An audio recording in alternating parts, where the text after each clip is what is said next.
안녕하세요. 저희는 청소년기 학생들 대상의 섭식장애로 인한 정신건강 문제에 대해 발표할 3조입니다. 최근 다수의 청소년기 학생들이 섭식장애를 겪고 있습니다. 그렇다면 청소년기 학생들에게 왜 이런 섭식장애가 발생하는 것일까요? 섭식장애는 대개 청소년 시기, 특히 여성에게 발생합니다. 청소년기에는 급격한 신체적, 정신적 변화를 겪으며 이 시기의 아이들은 외모에 대한 과도한 관심과 남의 시선을 많이 의식합니다. 또한 최근에는 SNS를 통한 잘못된 다이어트 식습관 공유와 왜곡된 미의 기준으로 인해 청소년들에게 섭식장애가 발생하고 있습니다. 또한 매우 마르고 체중이 적게 나가도 살이 쪘다고 느끼는 부정적인 신체 왜곡은 건강에 해로운 식습관이나 무리한 체중 조절을 하게끔 만들며 낮은 자존감과 자신감, 대인관계 문제, 우울감 등 부정적인 정신장애까지 나타나게 할 수 있습니다. 다음으로 살펴볼 내용은 섭식장애의 이론적 배경입니다. 현재 SNS에서는 찬성을 뜻하는 프로와 거식증에서 딴 안화를 합성한 단어인 프로안화가 유행하고 있으며 미디어 속 연예인들의 몸매를 통해 미의 기준이 정해지며 이로 인해 건강하지 않은 다이어트가 유행하고 있습니다. 저희는 섭식장애 중에서도 신경성 식욕부진증에 초점을 두어 살펴보았습니다. 신경성 식욕부진은 고의적 체중 감소가 특징적인 장애입니다. 이는 비만에 대한 걱정과 늘어진 체형에 대한 걱정이 압도되어 자신에 대한 몸무게의 역치를 너무 낮게 잡는 데 있습니다. 이로 인해 영양 부족으로 인한 내분비, 대사 변화가 일어나게 되며 몸의 기능 수행에 지장을 가져오게 됩니다. 보시는 자료는 섭식장애와 관련된 통계입니다. 최근 15세에서 19세까지 여성 중 높은 위험 집단에서 신경성 식욕부진증의 발병률이 높게 증가하고 있습니다. 통계에 따르면 지난 2010년부터 섭식장애 요양급여 비용 총액이 지속적으로 증가해 왔으며 10에서 19세가 37.1%로 가장 많은 비율을 차지한 것을 확인할 수 있습니다. 다음으로 위 그래프는 성별, 연령별 섭식장애로 인한 내원일수를 시각화한 자료입니다.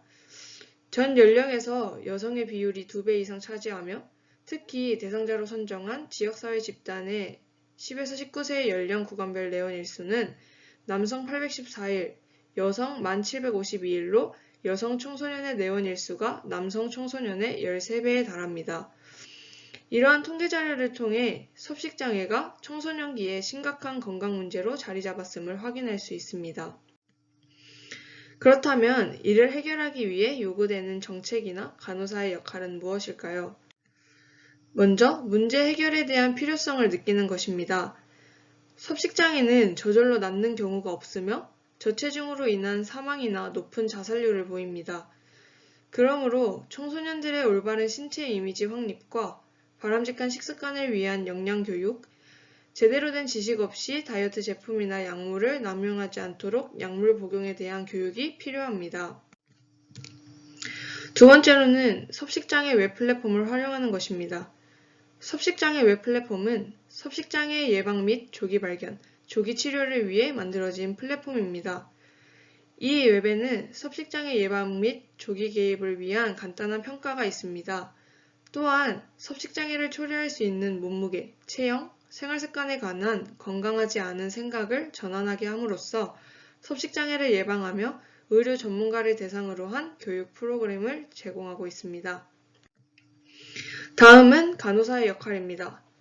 먼저 긍정적이고 지지적인 관계 형성을 통해 예민하고 감성적일 시기인 청소년 대상자와 많은 대화와 교감을 통해 활동 계획, 진행 등 모든 과정에 적극적으로 참여할 수 있도록 도와야 합니다. 또한 영양 및 건강 수업을 통해 영양에 대한 올바른 기본 지식을 제공하고 건강한 음식에 대한 흥미를 가지도록 유도하며 청소년들이 많이 사용하는 온라인 플랫폼을 활용하여 청소년들이 심리적 지지와 치료에 대한 접근성을 향상시켜야 합니다. 다음은 청소년기 섭식장애 간호과정 적용입니다. 먼저 지역사회에서 사정한 주관적 자료입니다. 보시는 자료들은 목표 체중만큼 살을 뺐음에도 만족할 수 없고 강박 때문에 음식이 입에도 안 들어간다는 유튜버들의 실제 이야기들과 SNS에 프로하나라는 단어를 사용하며 마른 사람을 동경하고 있는 청소년들을 보여주고 있습니다. 객관적 자료로는 거식증 환자 진료 인원을 조사했을 때 거식증 환자 중 10대가 가장 많다는 것과 10대 이하 거식증 환자는 18년도 대비 22년 97.5%로 증가하며 다른 연령대보다 증가세가 두드러진 사실을 확인할 수 있었습니다. 그렇게 저희는 총 3가지의 간호진단을 내렸습니다. 신체인지 변화와 관련된 신체상 혼란, 외형에 대한 비현실적 인식과 관련된 비효과적 건강 자기관리, 잘못된 정보에 대한 경각심 저하와 관련된 지식 부족, 이렇게 3가지 중 저희는 2번째와 3번째 간호진단을 가지고 간호 과정을 내려보았습니다. 먼저 외형에 대한 비현실적 인식과 관련된 비효과적 건강 자기관리입니다.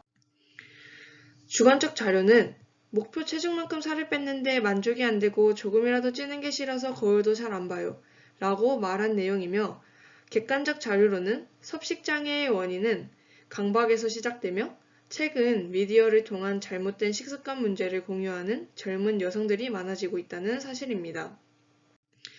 이에 단기 목표로는 3일 이내 마약성 식욕 억제제의 위험성을 말할 수 있으며 3일 이내 건강한 다이어트 방법에 대해 말할 수 있다. 장기 목표로는 1개월 이내 부작용 없이 마약성 식욕 억제제를 중단할 수 있다. 1개월 이내 기관 및 자조그룹을 통해 적절한 도움을 받을 수 있으며 6개월 동안 잘못된 식습관이나 약물의 도움 없이 건강한 몸 상태를 유지하는 것으로 세워보았습니다. 간호계획으로는 총 6가지로 섭식장애 위험군을 선별하기 위해 실태조사를 시행하며 미디어를 활용하여 건강한 다이어트 방법, 섭식장애 예방 및 치료 방법 등에 대해 교육하는 것입니다. 또한 섭식장애 가족 프로그램과 동기 강화 프로그램을 시행하는 것입니다. 이뿐만 아니라 온라인 기반의 신체상 증진 프로그램을 시행하며 몸무게가 목표, 성격, 인격을 기준으로 자기 자신을 평가하도록 교육합니다.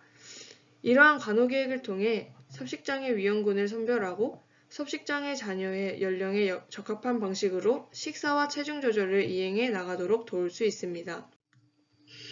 2번째로는 잘못된 정보에 대한 경각심 저하와 관련된 지식 부족입니다. 이에 주관적 자료로는 프로하나 친구들이 하는 방법을 사용하면 살이 쉽게 빠질 것 같아요. 트위터에서 효과 좋은 식욕 억제제를 쉽게 구할 수 있어요 등의 말을 들 수 있습니다. 객관적 자료로는 소셜미디어에 거식과 폭식을 반복하는 청소년들이 관찰되었으며 마약성 펜터민을 SNS상에서 거래하는 것이 관찰된 것을 들 수 있습니다. 단기 목표는 3일 이내 안전한 건강관리 방법을 설명하고 자신의 외형에 대해 인식을 개선할 의지를 보인다. 장기 목표로는 1개월 이내 거울에 대한 거부감이 사라지고 효과적 건강관리에 대한 계획을 스스로 세운다. 3개월 이내 자신에 대한 비현실적인 인식을 나타내지 않는다로 세워보았습니다. 간호계획으로는 미술 치료를 통해 심상을 표현하고 섭식장애를 효과적으로 다루는 것과 섭식장애 예방 및 조기 개입을 위해 섭식장애 평가를 시행하는 것입니다. 또한 현실 판단 능력이나 자제력이 부족한 청소년들에게 마약성 식욕 억제제의 위험성에 대해 교육하고 정확한 정보와 도움을 받을 수 있는 보건 서비스 기관, 제도 등을 소개하는 것입니다. 이뿐만 아니라 자조그룹 참여를 도모함으로써 구성원들 간 문제 공유, 지지를 통한 자존감과 자기 효능감을 향상시킬 수 있도록 돕고 몸무게가 목표, 성격, 인격을 기준으로 자기 자신을 평가하도록 교육하여 자신의 체중과 몸매를 수용하여 섭식장애를 예방할 수 있도록 하는 것입니다. 저희는 이번 과제를 통해 변해가는 시대상과 인식으로 인해 많은 청소년들에게 발생하는 섭식장애를 어떠한 관점으로 바라보아야 할지에 대해 생각해보는 시간이 되었습니다. 또한 간호사로서 지역사회에서 발생하는 문제들에 어떻게 접근해야 되는지에 대해 깨달을 수 있었던 시간이었습니다. 이상으로 3조 발표 마치도록 하겠습니다. 감사합니다.